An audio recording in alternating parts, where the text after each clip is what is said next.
changing, we're flying high, creating a complaint-free world. No more, no more complaining people. Their lives are changing, we're flying high, creating a complaint-free world.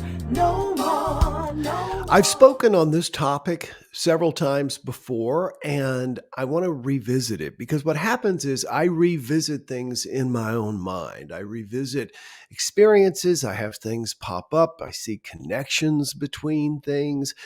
And the importance of behavioral economics cannot be overstated. And before I even get into behavioral economics, I know these sound like heady terms, but you're really going to understand and you're going to dig how they connect, right? So let's start with hedonic adaptation. Hedonic, sensorial, hedonism. When you think about hedonism, it's all about the flesh. It's all about feelings. It's all about, Now, whenever something is new, there is, whether it's a relationship or a pizza or a job, there is hedonic adaptation. You don't see people walking around their jobs like they do on the first day. On the first day, they're like, I got this job. I'm so excited. After about a month or so, they're just themselves. That is hedonic adaptation. It also means that the first piece of pizza when you're hungry is always going to taste better than the last. We adapt hedonically to anything we experience. I forget his name, Mark Manson, I think is his name, wrote a book, and he talks about that the relationship you long for having is the relationship you get, and then you deal with the relationship and the difficulties of being in a relationship with someone, because relationships all bring those types of things. We adapt hedonically to whatever we have. Now, we just get used to it. You know what I mean. We take it another way. Yes, we take it for granted. We begin to take for granted what we have. We take for granted. Now, behavioral economics says that we value something we lose more than we value something we gain. This is why a breakup is so much more painful than starting a new relationship is exciting. If you were to put the two on a range, the two, even though they're very different emotions, the emotional impact is stronger in the loss than it is in the gain. Same is true in losing a pet or anything. My car would be so much more valuable to me. I hate to say this. I don't want to affirm this. I'm not, but I'm giving this as an example only. It's illustrative. My car would be so much more valuable to me if someone stole it. Right now, I'm looking at my car, and I've had my car for 18 years, and 18, that's not right. I always say that. That's not true. It's 2007, so it must be 13 years. I love my car for a number of reasons, and I'm ready to get a new car. And so part of me starts to go into I am in hedonic adaptation when it comes to my car. It's just my car. There's my car. It's not, there's my car when you get that new car thing, right? And if someone were to steal my car, then all of a sudden I would go back to that pre-hedonic adaptation state, to that state of being in, this is my car, if someone steals it. We experience loss emotionally greater than we experience gain. Why do I bring all this up? Because it's still the month of November. We're not quite out of the month of November yet, and November is the month of gratitude. The way out of hedonic adaptation, the way to come back and to appreciate, is to actually value and be grateful for what you have. I talk about my little teddy bear all the time. sweetest, cutest. Okay, I know. Y'all have dogs, and of course, I hope you feel your dog is sweeter and cuter.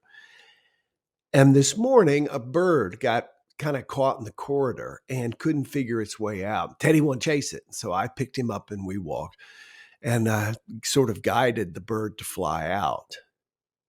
And then afterwards, he did what he always does. He lifts his head back. It's so cute like this. And then he snuggles his head into my chest. And it occurred to me that because he'll hold on, he'll wrap his paws around my neck and do that. And he's doing that, I think, to hear my heartbeat, to feel comfortable with that maybe that's what he felt like with his mother and I don't know. I really don't know. All I know is that for me, if I were to lose Teddy, oh my God, all of a sudden, that's just my dog would go away. And the way to experience loss less painfully and to experience less hedonic adaptation is to appreciate in the moment what you have as it is. Because all things are transitory. All things are transitory. When I was the retreat director at Unity Village, Missouri, one time the church there brought in some Buddhist monks and they spent days creating a mandala. And that's where they create sort of a squarish, circular-ish puzzle maze looking thing out of a variety of colors of sand. It's collaborative because you've got several people working on it. And once it's done, it's celebrated because it is a unique expression of what this however many monks came up with in that moment using whatever color sands they chose to pick up. And they don't know exactly how to start it, and they don't know when it's finished, but when it's done, they know. And then there's a lot of prayer and a lot of chanting and a lot of appreciation for that exactly as it is. And in their hearts, they know that they've created something beautiful and unique. And then what do? They blow the sand away. We create, along with others, what is our current reality. When we want something and we get it, we almost immediately begin to take it for granted. Now, when I say that, there's probably a part of you that judges yourself for that. You shouldn't. I'm speaking neutrally. I'm just telling you what is. And the way to lose that hedonic adaptation, the way to continue to appreciate something as if you lost it, him, her, whatever, is to just be grateful for having it now. Just to be grateful for having it now. To remind yourself of what it is you are grateful about, whatever it is. Today, I get to do some things work-wise. I get to refile a report with the state of Missouri because I filed the wrong report. It was my mistake. They told me which one to file, I think, and I filed the wrong one. And so I get to do things like that I got a handful of those little things today. And are those my favorite kinds of things? I would probably call those eye rollers. Oh, man. Not exactly like sitting down to do a JumpStart, which is invigorating and exciting. And at the same time, I can be grateful that I get to do this because it means that it summarizes all that I have right now in this moment as my creative work, which goes through a business, et cetera, and that business needs to be maintained, just like we all are. Being grateful for what is, rather than to try and project onto what it is we want, and to understand, I think here's the best way of thinking about it. I've been divorced several times, as you know. And after my first divorce, someone said to me, or I read it in a book, you're not grieving what you've lived. You're grieving the future you thought you might have together. All right. That is that behavioral economics. That is somehow overriding your hedonic adaptation and thinking that you wouldn't continue to struggle and have difficulties in the future, and somehow idealizing, and then at the same time grieving it, grieving what you thought, which was imaginary anyway. So it all comes down to being present to what is and being grateful to what is. Remember, the word positive, that is that which is present. The word negative is that which is absent. When you are focusing on what is in your life, you are being a positive person. It's just that simple. When you're being a negative person, you're focusing on what's missing. And it starts with yourself. It's hard. Man, do I work on this one. Accepting myself, even on the pickleball court. I was thinking about that this morning. I watch, other pickleball players play, people who are so much better than me, right? And we all do this same thing. We'll mess up a shot, put our hands on our hips, and look up at the sky as if we're mad at God and go, like this. And we're angry at ourselves.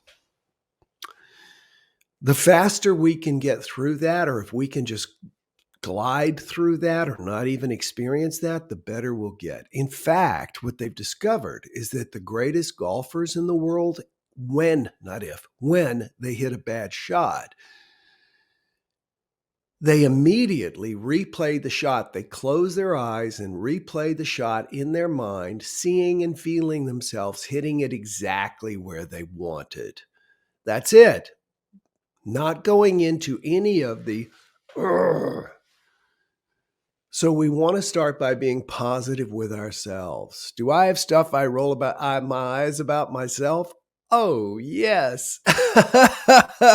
And you probably should too. And you notice them a lot more than other people do.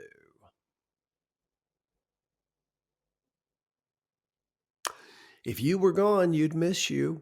That's behavioral economics right there. So appreciate what you currently have. Your ego's always going to tell you it's not enough. Your ego's always going to try and push you forward, et cetera, et cetera, et cetera. Today, be present and grateful for what you have. I never closed the loop on my Teddy story earlier, and I'll close with that. And that is that as he's hugging me, my thought was, I need, not want, but I need to put him down so that I can go make my breakfast and I can do this. And then I thought, if somehow Teddy were gone, what would I want more than anything? One more of those little teddy bear hugs. And so I just stood there this morning for an additional 90 seconds. 90 seconds that I'm going to remember throughout the rest of the day. We overcome that valuing of lack more than we value gain by being grateful for what we have. And I appreciate you all for joining me every day to share what you're grateful for. And for you carrying this positive ideas out into the world. No more complaining people. Their lives are changing. We're flying high, creating a complaint-free world. No more complaining people. Their lives are changing. We're flying high, creating a complaint-free world. No